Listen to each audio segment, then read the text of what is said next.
थोड़ा डिफिकल्ट था। इस बार न्यूमेरिकल ज्यादा था। नहीं, एमसीक्यू तो सारे छोड़ दिए, फिर लास्ट पेपर करना शुरू किया। थोड़ा सा मतलब इतना तो मैं पढ़ाई नहीं किया जितना हमारा पेपर आ गया। एग्जाम तो बहुत बकवास था, मतलब इतने गंदे question. It was a very difficult paper. हाँ, थोड़ा टफ लगा मुझे comparative. It was really bad. It was really The difficult and the MCQs were even difficult than the JEE main. का नहीं आया था वो हिस्सा ला गया। हेलो डियर स्टूडेंट्स, बच्चों ये जो क्लिप आपने अभी देखी जिसमें बच्चे किसी एग्जाम के बाहर आकर बोल रहे हैं कि पेपर अच्छा नहीं था, पेपर में कमियां थी, गड़बड़ हो गई, उनके चेहरे पर वो हताशा, वो निराशा, क्वेश्चन पेपर को अच्छा ना कर पाने की जो पीड़ा है वो दिखाई दे रही है।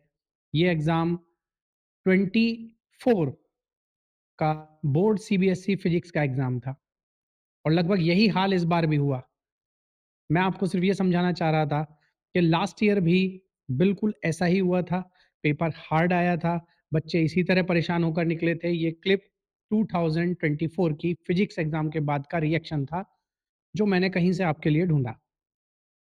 अब इस पूरे मुद्दे पर हम दो बातें करेंगे। नंबर एक, एग्जाम हो चुका है, उसको टेंशन लेने से अब कोई फायदा नहीं है।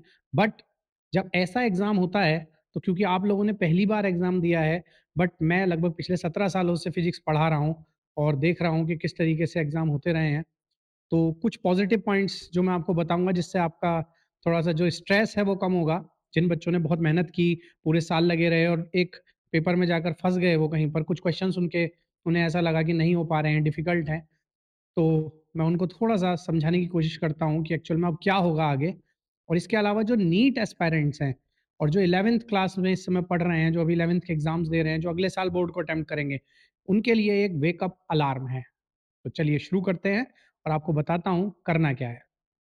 बच्चों पूरे वीडियो को हम 2 हिस्सों में बाँटते हैं। नंबर 1, एग्ज़ाम में जो हुआ उसके बाद हमारे लिए क्या चीज़ें हैं कि हम जो लिख कर आए हैं उस पर किस तरीके से हमें रिएक्ट करना है। तो बच्चों देखो, सबसे पहली बात, ये एक एग्ज़ाम था।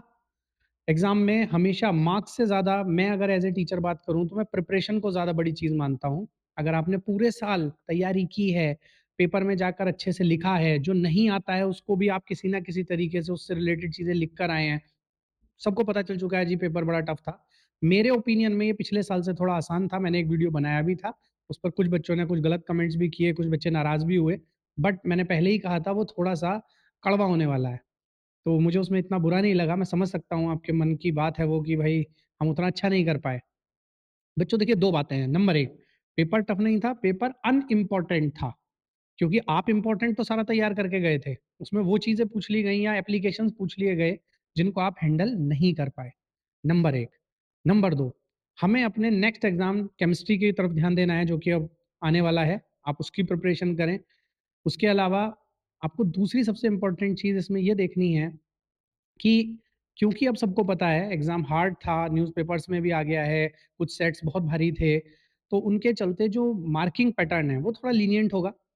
जिन बच्चों ने क्वेश्चन किए हैं, डायग्राम बनाए हैं, न्यूमेरिकल में फॉर्मूले लिखे हैं, उनको घबराने की बिल्कुल ज़रूरत नहीं है। मान लीजिए 3 मार्क्स का क्वेश्चन है, आपने उसमें डायग्राम बना दिया है, आपने उसमें फॉर्मूला लिख दिया है और आप फाइनल रिज़ल्ट तक नहीं पहुँच पाए हैं, तो भी आपको 1 नंबर, डेढ़ नंबर टीचर अवॉर्ड करेगा। वो आपको 1 डेढ़ नंबर मिल जाएगा।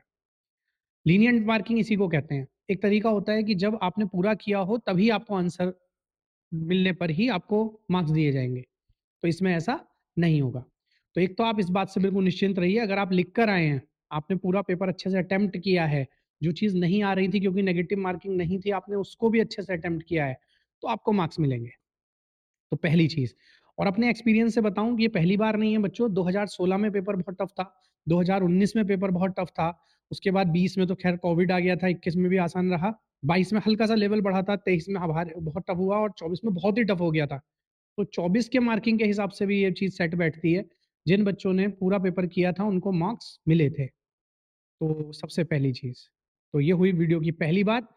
और दूसरी इम्पोर्टेंट बात, अगर आप नीट एस्पायरेंट हैं, अगर आप जेईई एस्पायरेंट हैं, अगर आप सीयूईटी के लिए जाने वाले हैं, आगे जो भी एग्ज़ाम सीबीएसई बोर्ड पर बेस्ड हैं जो सीबीएसई लेती है, तो ध्यान रखिएगा ये एक वेकअप अलार्म है कि पेपर इस लेवल तक जा सकता है। पेपर में आपसे डायरेक्ट रटे हुए क्वेश्चन आए ज़रूरी नहीं है, पीवाईक्यू डायरेक्ट आ जाएँगे ज़रूरी नहीं है। एप्लीकेशन आएगा मेरे बच्चे, एप्लीकेशन करना है आपको। तो आपको ध्यान लगाना है क्वेश्चन सॉल्व कैसे करना है, क्वेश्चन सॉल्विंग स्किल पर ध्यान देना है और उसी के अकॉर्डिंग अपनी प्रैक्टिस करनी है, मॉक टेस्ट लगाने हैं और सबसे इम्पोर्टेंट बात, आपको with in the time period आपको एग्ज़ाम पूरा भी करना है। तो अगर आप इन सब चीज़ों को ध्यान में रखते हुए तैयारी करते हैं, ठीक है? तो आपको कोई भी प्रॉब्लम नहीं होने वाली है। उसके अलावा आप केमिस्ट्री की तरफ ध्यान लगाइए, अच्छा कीजिए, वहाँ पर भी एप्लीकेशन बेस्ड क्वेश्चन आएँगे, रटे हुए आएँ ये ज़रूरी नहीं है, तो उसके लिए मेंटली प्रिपेयर होकर जाइएगा। आज के लिए इतना ही। जय हिंद, जय भारत।